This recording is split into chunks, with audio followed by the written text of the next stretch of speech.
ప్రభు యేసుక్రీస్తు నామములో మీ అందరికీ శుభములు. సామాన్య 11వ శుక్రవారము.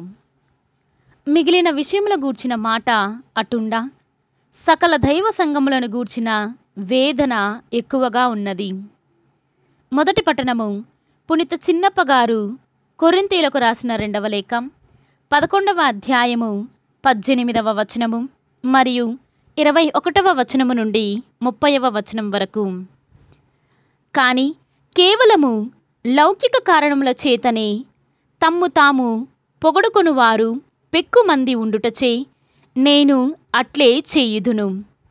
దీనిని గూర్చి నేను సిగ్గుపడుదును, కాని మేము అట్లు చేయ సాహసింపలేదు. నేను మరలా అవివేకపు పలుకులు పలుకుచున్నానేమో, కాని ఎవడైనా దేనిని గూర్చి అయినా పొగడుకొను ధారణము గలవాడనచో నేను అంత ధైర్యము కలవాడనగుదును. వారు హెబ్రియులా, నేను అట్టివాడనే. వారు ఇజ్రాయేలీయులా, నేను అట్టివంటి వాడనే. వారు అబ్రహాము సంతతివారా, నేను అట్టివాడనే. వారు క్రీస్తు సేవకులా, నేను పిచ్చివాని వలె మాట్లాడినా నేను వారికంటే అధికుడనగు సేవకుడను. నేను వారికంటే ఎక్కువగా కష్టపడి పనిచేసి తిని, వారికంటే ఎక్కువ మారులు నేను చెరయందు ఇంటిని, ఎక్కువ మారులు కొరడా దెబ్బలు తింటిని, ఎక్కువ మారులు మృత్యుమృకమున ఉంటిని.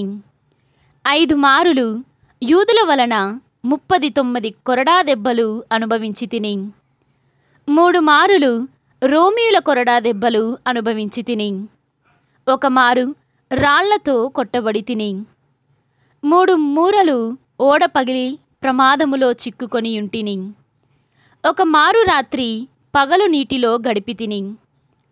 నా పెక్కు ప్రయాణములలో వరద బాధలకు, దొంగల వలన ఆపదలకు, తోటి యూదులు అన్యులు కలిగించిన అపాయములకు గురి అయితిని. నగరములోని ఆపదలకును, అడవులలోని ఆపదలకును, సముద్రముల మీది ఆపదలకు, ఇంకా కపట స్నేహితుల వలన ఆపదలకు లోనైతిని. అంత పని, శ్రమ, తరచుగా నాకు నిద్ర ఉండేది కాదు. పెక్కు మారులు తిండి, గుడ్డ, తలదాచుకొను చోటు లభింపకుండెడివి. మిగిలిన వాని మాట అటుండా సకల దైవ సంగములను గూర్చిన వేదన నాకు ఎక్కువగా ఉన్నది.